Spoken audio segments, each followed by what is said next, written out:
In a house in the countryside, geologist Abby is spending time with her older sister Beth. They've recently lost their mother, so they're trying to support each other emotionally to work through their grief. Tragedy strikes again when Beth is diagnosed with an advanced stage of leukemia. None of the doctors takes her case because there's nothing they can do to help. However, Abby refuses to give up and learns of a foreign clinic that provides less ethical treatments. To pay for sending Beth there, Abby has to take a very risky job. Sometime later, Abby arrives at the Georgian Caucasus, close to the border with Russia. She's been hired by a private metal mining company to look for uranium deposits. Her father disapproves of this since he thinks Abby could have a much better career than being a company's dog, but she's too desperate to save her sister. She even asks for an advanced payment, but her boss can't pay her if she doesn't find something. Abby and her co-worker Sergey spend long hours searching for uranium to no avail. They're supposed to stay in the specified areas, however Abby decides to continue her search in the forest. Sergey disagrees and points out that it could be dangerous, so Abby takes his gun and tells him to leave without her. There are many creepy noises in the woods that make Abby a little nervous at first. Eventually she calms down when she finds a very strange piece of black rock. Back at headquarters, Abby runs a bunch of tests and notices that the rock's temperature is very high, but she's still unable to identify it. Her excitement over this discovery is interrupted by a call from her dad, who informs her that he's pulling Beth out of the clinic and bringing her home to let her die in peace among loved ones. She's against the idea, so she tells him that she'll go home to take care of everything. At that moment the building shakes and the lights flicker. Once it passes, Abby packs up and asks Sergey to drive her to the airport. She gets on a helicopter to go home and chats with the pilots, who tell her they'll fly near the border just to remind the Russians who the valley belongs to. After a few hours of flying, Abby is shocked to see birds at this altitude. However, when the helicopter changes its course, she realizes the shape outside it's not birds, it's a mysterious black shadow that makes a crackling noise. The pilot says it's getting closer before the helicopter starts shaking and the black surrounds the windows before it flies away. Then the chopper's systems go down, including the radio. They should land immediately, but the engine stops working as well. Abby puts on her seatbelt as the helicopter loses speed and altitude, making it hard to breathe. She concentrates on her breathing and thinks about her sister, closing her eyes to avoid seeing the helicopter crash right in the mountains. While unconscious, Abby dreams of telling her father not to do anything drastic while she's gone and promising to be back soon. Eventually she wakes up bleeding inside the wreckage and notices that part of the chopper is on fire. To make matters worse, one of the pilots is dead. Abby checks on the other guy and bandages his injury, telling him to apply pressure. Then she goes outside to yell for help to no avail. When she returns to the helicopter, the pilot tells her how to use the emergency radio, but no matter how many times she tries, nobody picks up her call. Then Abby checks a map and calculates that the closest road is 60,000 kilometers to the south. She decides to break a bunch of boxes and start a big fire, hoping someone will see it from a distance. The next morning, Abby discovers the second pilot has also died. She has a panic attack and cries as she realizes she is trapped alone in the wilderness. Later, while trying to sleep inside the chopper, she dreams about Beth and her weak health, which wakes her back up. She goes outside to get warm by the flames, but her fire has gone out. Refusing to give up, Abby gathers every useful item she can find in the helicopter, including a gun and a flare. Once she's covered her body in enough layers of clothes, she follows a compass to try to find the south road. As soon as she walks away from the helicopter, she hears the sound of radio static. She immediately runs back, but nothing on the chopper is working. When she hears the static again, she realizes it comes from a radio on the pilot's belt. Unfortunately, it runs out of battery when she tries to use it, so she grabs the helicopter manual to learn where all the cables and chargers are. She leaves the radio charging, and while she waits, she keeps staring at her mysterious rock. Eventually the radio works again and Abby makes contact with an American pilot named John, whose aircraft also crashed in the area. His legs are trapped and he can't move, also his antenna is broken. Abby knows she can fix the antenna to call for help and asks where he is, so John explains that he can see a lake. After finding it on the map, Abby starts a new journey to find him. John keeps asking her not to do it because this is dangerous occupied territory, but she ignores him. While she walks, John chats with her and asks her about her job. She's in the middle of climbing a hill when she explains that the money is for her sister, so she has to stop and rest to put her emotions together. After John mentions the rare 1 in a million chance, Abby gets enough hope to keep her going.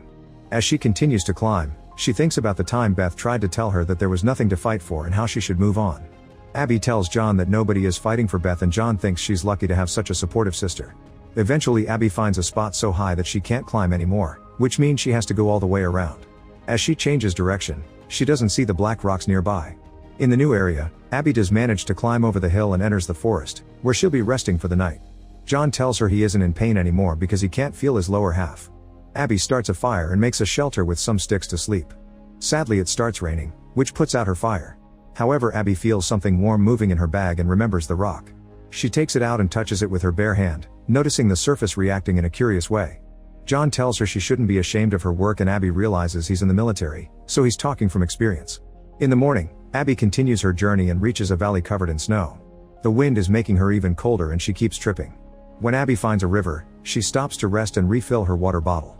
A few hours later, Abby discovers that she's surrounded by another mountain range. The map doesn't show any better route, so she has to start going up. She walks as much as possible and eventually she has to try climbing, only to fall immediately. John tells her to go back because she can't save everyone, causing Abby to go on a rant. She's tired of everyone telling her to stop trying. What she needs right now is reassurance and words of encouragement. A reluctant John says it's her choice and wishes her good luck. Next, Abby takes off her gloves and starts climbing again. Now she can hold on better and actually make progress.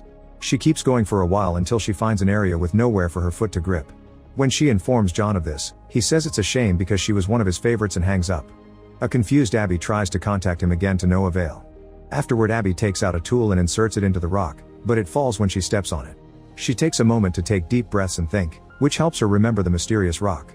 Her mind also remembers the time the doctor told her there isn't such a thing as miracles, however one is happening right now because moving her hand is enough to make the rock change shape. After tying some thread to the rock, Abby sticks it in the mountain wall and uses it as leverage, so she can safely step on it and finally climb the final area to reach the top. The thread pulls at the rock as she stands up, bringing it back. At that moment she sees the mysterious shadow fly through the sky while making a crackling sound. Abby takes out a pair of binoculars and notices some lights in the distance, which belong to a military base. She gathers sticks and grass to start a big fire, hoping it may get someone's attention. She also makes an arrow out of rocks to indicate the direction she's taking as she leaves. A few hours later, John contacts her on the radio, saying she has to stop drawing attention to herself. He reminds her that the Russians control this area, so if they see her signal they'll go out to kill her, not to help her. This makes her so nervous that she slips down a rock-covered hill and hurts her leg. Tired of John scolding her, Abby turns off the radio and takes care of the wound. At that moment she hears some radio static and notices a soldier patrolling the area, so she immediately runs away. Between her injury and the snow, it's very difficult to walk and she has to use a stick for support. After crossing the forest, she finds some old abandoned buildings and decides to go inside to both rest and hide. There are lots of destroyed objects and even pictures left behind by families murdered during the Russian invasion. After checking every room and every drawer, she finds some things to start a fire and even some moldy bread that makes her gag. With the first aid kit from the plane, she bandages her hands and injects expired medicine into her belly. Before falling asleep, she looks at Beth's picture and thinks about how much pain she must be in. That night Abby dreams of her happy days with Beth, but also of her at the hospital. Beth was tired of the clinic and wanted to go home to spend her last days with her family, yet Abby forced her to stay. Before Abby left for her new job, Beth pointed out that she wasn't doing this for her, Abby was doing it for herself. The next morning Abby wakes up when she hears a radio. She looks outside and notices the soldier coming closer, causing her to panic. She rushes to block the door and hides under the window while covering her mouth. The soldier takes a quick peek but luckily doesn't see her and moves along. While the man is checking the other windows, Abby carefully reaches for her bag using the stick and takes out the gun, only for the magazine to fall out. The noise gets the soldier's attention and he tries to open the door to no avail. While he looks for another entrance, Abby gets the gun ready. Soon the soldier finds her and points his weapon at her, saying something in Russian. Abby panics again and opens fire. The bullet hits his gun and then his leg, bringing him down. Then Abby takes the guy's weapon and backpack while he keeps repeating the name Ivan. She puts the gun down to prove she means no harm and opens the bag to find a flashlight, cigarettes, and a black rock just like hers. At that moment, John's voice comes out of the soldier's radio saying you were one of my favorites, and the soldier confirms that's Ivan. Abby freaks out and she realizes they were both tricked, and the voice asks, "Don't you want to see Beth again?" before the communication ends. Afterward Abby apologizes to the soldier and bandages his leg before putting him on the couch. She tells him that she'll go looking for the voice on the radio and that she needs him to ask his superiors at the base not to shoot her if they see her in the area, but she isn't sure how much the soldier understands her. The duo leaves together and keeps stumbling as they cross the forest because of their leg injuries. When they stop to rest, Abby takes out the rock and hears the crackling in the sky. It makes her realize that the rock attracted the shadow, which brought down the chopper and has been messing with radio transmissions. That's why the one in the helicopter worked again after she walked off. Furious, Abby throws the rock away and screams in frustration.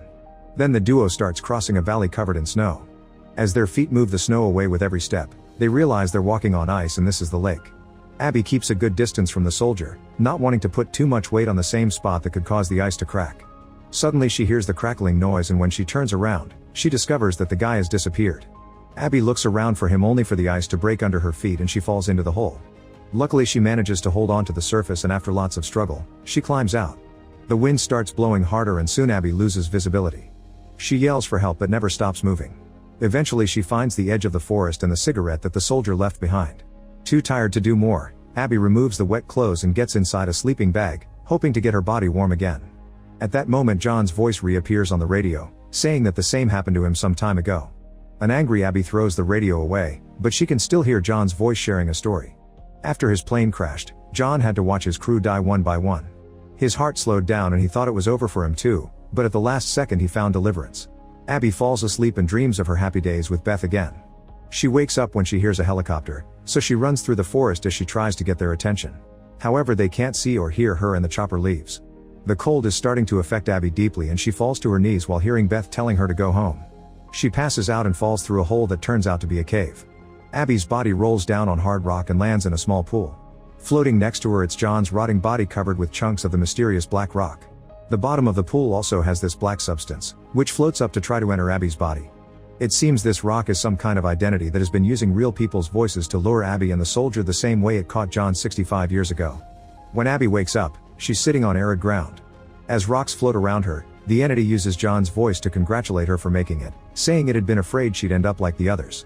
Abby accuses it of causing the crashes on purpose and wants to know why it lured her here, but the entity says all decisions that brought her here were her own. As the floating rocks form half a human body, the voice explains that John agreed to become the entity's occupant to survive, and Abby's being offered the same privilege. Abby tries to walk away from the floating rocks, turning down the offer and saying she just wants to go home. The voice replies that she's already home as Beth's house appears behind her.